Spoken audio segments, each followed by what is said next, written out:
Okay, so we have our fabrics cut up and we're going to start adhering them to the fusible.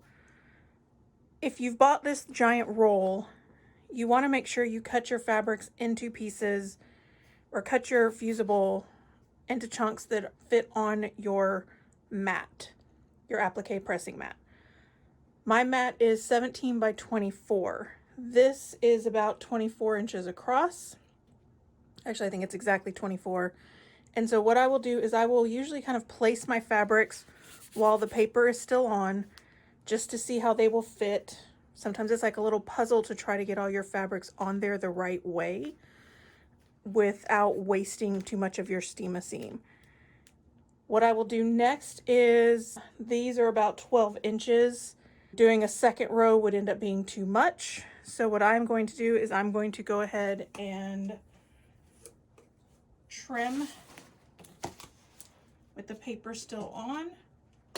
I'll move these fabrics a little bit.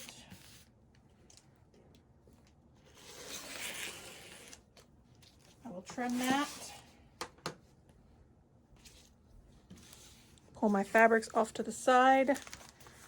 Peel off my paper. Now your steam-a-seam usually has a side that is blank and then a side that kind of has little grids. Most of the time the stickiness will stick to the side with the grids. Just start pulling it apart. Whichever way it wants to go, let it go. In this case, mine is wanting to stick to the blank side. That is perfectly fine. I'm not needing the grid for anything.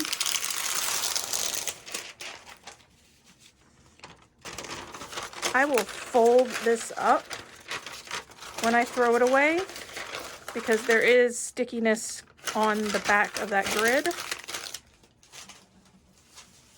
I usually keep a trash can right next to me when I do this. You want to make sure you don't have any of these little strings. They will press into the back of your fabric and they are almost impossible to get rid of once they are pressed in there. It usually doesn't matter. They get kind of worked out as you're collaging, but if it's a dark one underneath some lighter fabric, then it definitely becomes visible and it's really hard to not see.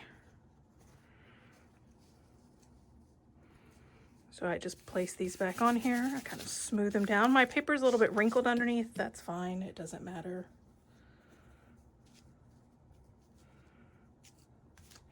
It's okay if there's a little bit of the steam-a-seam showing around the edges because we will trim all that off later. And the reason we use the pressing mat is so that we don't get that everywhere. You'll see how that works in just a minute. So this is what I will do.